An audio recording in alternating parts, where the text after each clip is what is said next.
DJ Pradeep Chauhan. गोरी चल जइबू ससुरावा तोहे कैसे हम भुलाई। गोरी चल जइबू ससुरावा तोहे कैसे हम भुलाई। मनवा कहीं ना लागी हो, मनवा कहीं ना लागी हो, किनके जहर हम खाई।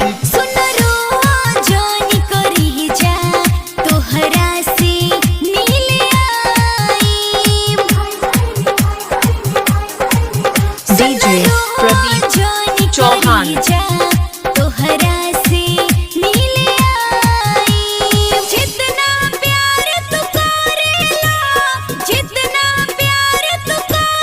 डीजे प्रदीप गोरी चल जइबू ससुरावा तोहे कैसे हम भुलाई। डीजे प्रदीप चौहान कलमालपुर हाट। हमके तू बिसरहिबू हो, पिया संगे रास रचइबू हो। मोर जिंदगी सुनसान बना के दोसरा के सेज सजइबू हो। डीजे प्रदीप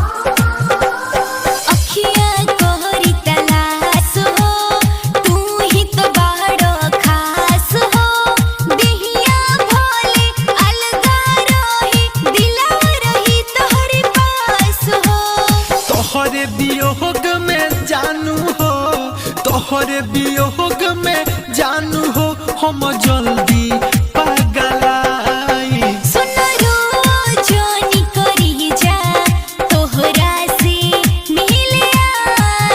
गोरी चल जइबू ससुरावा डीजे प्रदीप कैसे हम भुलाई।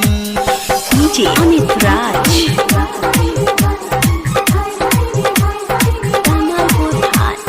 याद आई तो आ जइह, गम के आंसू बहा जइह। हम ना रहेम एह दुनिया में, मोर कबर पर फूल चढ़ा जइह। कैसे करी तो ही माना हो, मुश्किल बावी समझाना हो। हम तो हरदम तहरे रहेम, सोना डीजे प्रदीप छोड़ी के जतारू तनु पांडे हो, छोड़ी के जतारू तनु पांडे हो, हम मनोज से बताई।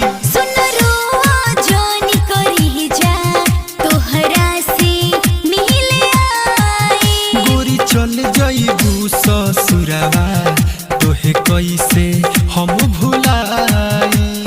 मनवा कहीं ना लागी हो, मनवा कहीं ना लागी हो, किनके जहर हम खाई।